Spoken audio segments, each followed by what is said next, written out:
இன்றைக்கி நம்ம மல்டிமீட்டர் தான் என்னன்னு பார்க்க போகிறோம். அது எப்படி யூஸ் பண்ணோம், அதில் என்னென்ன பேராமீட்டர்ஸ் இருக்குன்னு பார்க்க போகிறோம். இங்கே வந்து V போட்டு பக்கத்தில் ஒரு கோடு போட்டு கீழே 3 டாட் வச்சுருந்தா அது வந்து DC வோல்டேஜ்.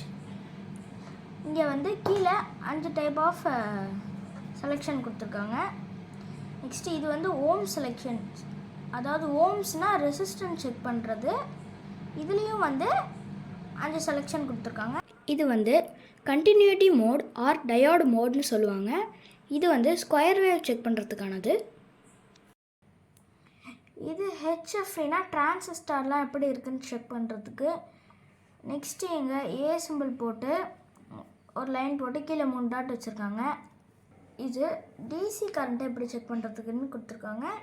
நெக்ஸ்ட்டு இது வந்து வோல்டேஜில் ஆல்டர்னேட்டிவ் கரண்ட் செக் பண்ணுறதுக்கானது. 750, 200 ரெண்டு செலெக்ஷன்ஸ் கொடுத்துருக்காங்க.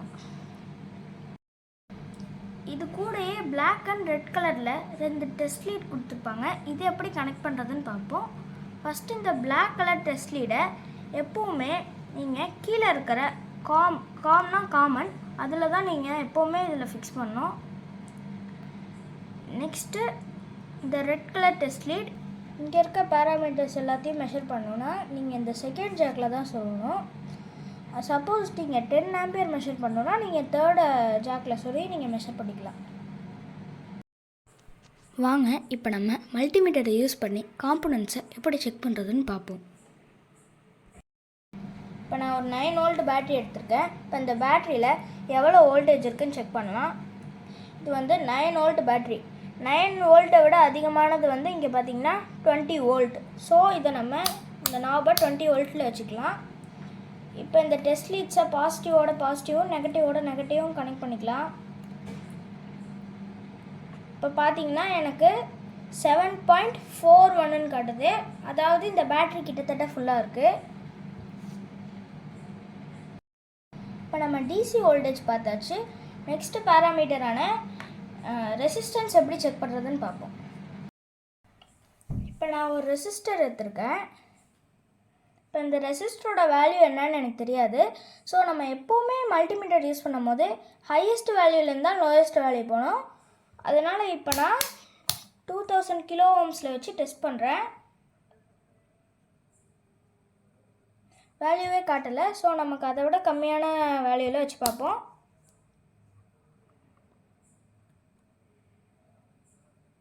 இப்பயும் நமக்கு வந்து வேல்யூ காட்டலை.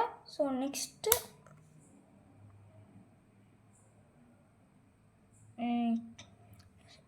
நெக்ஸ்ட்டில் பார்ப்போம். இப்போ இந்த வேல்யூ வந்து 220, 221 காட்டுது. ஸோ இந்த ரெசிஸ்டரோட வேல்யூ வந்து 220 ஓம்ஸ். இப்போ நெக்ஸ்ட்டு வந்து பார்த்திங்கன்னா diode mode or continuity mode. இப்போ நான் வந்து செக் பண்ணுறதுக்காக ஒரு டயோடு, ஒரு எல்இடி, அப்புறம் ஒரு அலிகேட்டர் கேபிள் எடுத்திருக்கேன். ஃபஸ்ட்டு இந்த டயோடு எடுத்துக்கலாம். இப்படி வச்சு செக் பண்ணுறப்ப ரீடிங்ஸ் காட்டுது. அப்படின்னா இந்த டயோடு வந்து ஒழுங்காக ஒர்க் ஆகுது. இதுவே நீங்கள் இந்த டயோடை திருப்பி வச்சிங்கன்னா அது வந்து 1 தான் காட்டும். ஏன்னா வந்து டயோடு வந்து ஒரே ஒரு பாத்தில் மட்டும்தான் கரண்ட் அலோவ் பண்ணும். இப்போ நெக்ஸ்ட் நம்ம எல்இடி எப்படி செக் பண்ணுறதுன்னு பார்ப்போம். ஃபஸ்ட்டு லென்த்தாக இருக்கிற லீடில் இந்த ரெட் கலர் டெஸ்ட் ப்ராபை வச்சுக்கலாம். நெக்ஸ்ட் இந்த பிளாக் கலர் டெஸ்ட் ப்ராபை இன்னொரு ரெட்டில் வச்சுக்கலாம். இப்போ இந்த எல்இடி வந்து எனக்கு க்ளோ ஆகுது அப்படின்னா இந்த எல்இடி ஒர்க் ஆகுதுன்னு அர்த்தம்.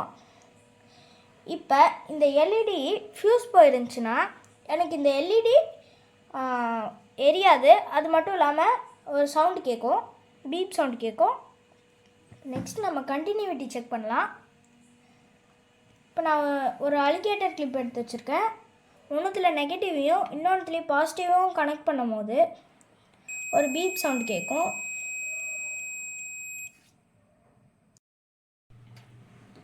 இப்போ நெக்ஸ்ட்டு வந்து ஸ்கொயர் வேவ் மோட். இப்போ இந்த ஸ்கொயர் வேவ் மோடு வந்து நம்ம மோஸ்ட்லி யூஸ் பண்ண மாட்டோம். ஸ்கொயர் வேவ் மோடை வச்சு என்ன பண்ணலான்னா இதுலேருந்து இந்த மல்டிமீட்டர்லேருந்து 56 50 அந்த மாதிரி அந்த அளவில் வந்து ஒரு ஃப்ரீக்வன்சி வந்துக்கிட்டே இருக்கும். இது வந்து மோஸ்ட்லி நம்ம யூஸ் பண்ண மாட்டோம், அவ்வளோதான்.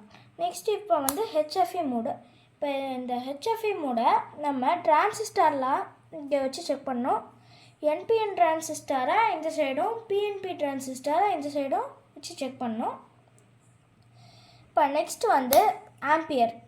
இப்போ ஆம்பியர்னு வந்து பார்த்திங்கன்னா இப்போ நம்ம ஒரு சர்க்யூட் பில்ட் பண்ணி அந்த ஆம்பியர் எப்படி ஒர்க் ஆகுதுன்னு பார்க்க போகிறோம்.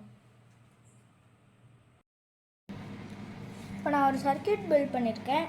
அதில் எவ்வளோ கரண்ட் ஃப்ளோ ஆகுதுன்னு பார்க்க ஃபஸ்ட்டு 2000 மியூவில் வச்சுக்கிறேன். எதுவுமே காட்டல, 1 தான் காட்டுது. ஸோ நெக்ஸ்ட்டில் வைக்கிறேன், அப்பயும் 1 தான் காட்டுது. ஸோ நெக்ஸ்ட்டு இப்போ ரீடிங் காட்டுது பாருங்கள், 197 கம்மியாகிட்டே தான் போகும். இப்போ ரீடிங் காட்டுது. இவ்வளோ வேகத்தில் தான் நம்மளோட கரண்ட் வந்து இங்கே ஃப்ளோ ஆகிட்டுருக்கு இந்த சர்க்யூட்டில். ஆம்ஸ் எப்படி யூஸ் ஆகுதுன்னு பார்த்துட்டோம். ஸோ நெக்ஸ்ட் வந்து ஏசி வோல்டேஜ் எப்படி பார்க்கணுன்னு பார்க்கலாம். இப்போ நம்ம வீட்டில் இருக்க ஃப்ளக் பாயிண்ட் செக் பண்ணுறதுனால நம்ம ஆல்டர்னேட்டிவ் கரண்ட்டில் 750 வோல்ட்டில் வச்சுருக்கோம். இப்போ ஃபஸ்ட்டு ஸ்விட்சை ஆன் பண்ணிக்கிட்டு அதுக்கப்புறம் சொல்லுங்க. இப்போ ரீடிங்க்கு வந்து 240 241ன்னு காட்டுது. ஸோ நம்ம லைன் வந்து நார்மலாக தான் இருக்குது. வீடியோ உங்களுக்கு பிடிச்சிருந்தா லைக் பண்ணுங்கள், ஷேர் பண்ணுங்கள், மறக்காமல் சப்ஸ்கிரைப் பண்ணிடுங்க.